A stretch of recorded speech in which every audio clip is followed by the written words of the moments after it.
যদি কেউ বলে বিএনপি কিংবা 12 দলীয় জোট কিংবা সমমনা জোট কিংবা অন্যান্য যারা আন্দোলনে ছিলাম আমরা, তারা কেউ সংস্কারের বিপক্ষে বা সংস্কার চায় না, তারা মিথ্যা বলে, তারা মতলবী কথা বলে। এখনো গণতন্ত্র পুনঃপ্রতিষ্ঠিত হয় নাই।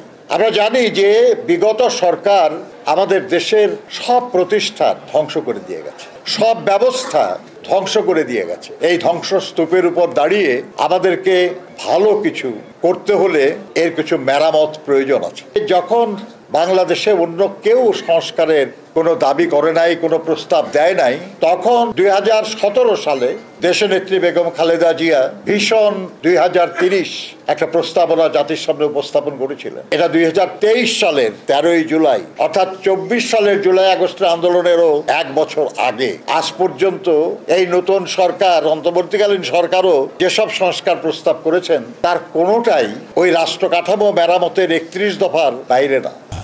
বাংলাদেশের শক্তিশালী থার্মিক স্টিল বার ফেমাস স্টিল লিমিটেড। কাজে এটা এক ধরনের প্রতিশ্রুতি আমাদের। আল্লাহর মেহেরবানিতে জনগণের সমর্থনে যদি আমরা রাষ্ট্র পরিচালনার দায়িত্ব পাই, তাহলে কোন সংস্কার কমিশন, অন্য কোন সংস্কার প্রস্তাব যদি নাও থাকে, তাহলে আমরা সেই 31 দফা বাস্তবায়ন করবো ইনশাল্লাহ। যদি কেউ বলে বিএনপি কিংবা 12 দলীয় জোট কিংবা সমমনা জোট কিংবা অন্যান্য যারা আন্দোলনে ছিলাম আমরা, তারা কেউ সংস্কারের বিপক্ষে বা সংস্কার চায় না, তারা মিথ্যা বলে, তারা মতলবী কথা বলে।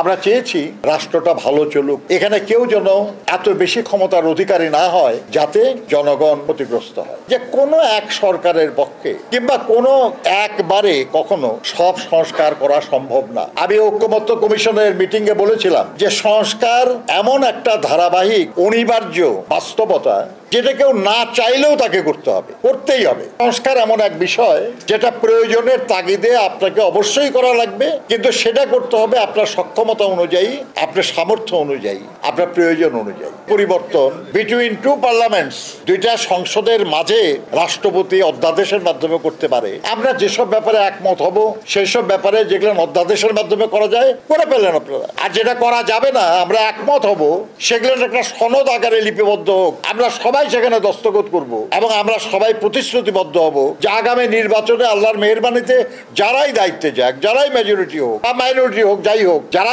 আমরা দস্তখত করব, আমরা সবাই একমত হয়ে সংসদে সেটা অনুমোদন করব। এর মধ্যে যেগুলো অধ্যাদেশের মাধ্যমে পূরণ করা সম্ভব, কয়েকদিনের মধ্যে সেসব অধ্যাদেশ জারি হতে পারে। আর যেগুলো সম্ভব না, সেগুলো পরবর্তী পার্লামেন্টে আমরা উপস্থাপন করার জন্য তো একমত হলাম। তাহলে আপনার নির্বাচন ডিসেম্বরের মধ্যে করতে বাধাটা কোথায়? আপনারাই যা বলতেছেন তাতেই তো কোনো বাধা নাই। এখন যদি বলেন যে না আরো দেরি করতে হবে, তাহলে কারণটা তো তাকেই বলতে হবে যে কেন করতে হবে। এবং দেশে একটা নির্বাচিত সরকার কায়েম হওয়ার মাধ্যমে দেশের রাজনীতি, দেশের অর্থনীতি, যে সমাজ আরো সংগঠিত এবং সক্ষম হওয়ার যে সুযোগ, সেটা থেকে বঞ্চিত রাখবেন, এটা কি যুক্তিসঙ্গত?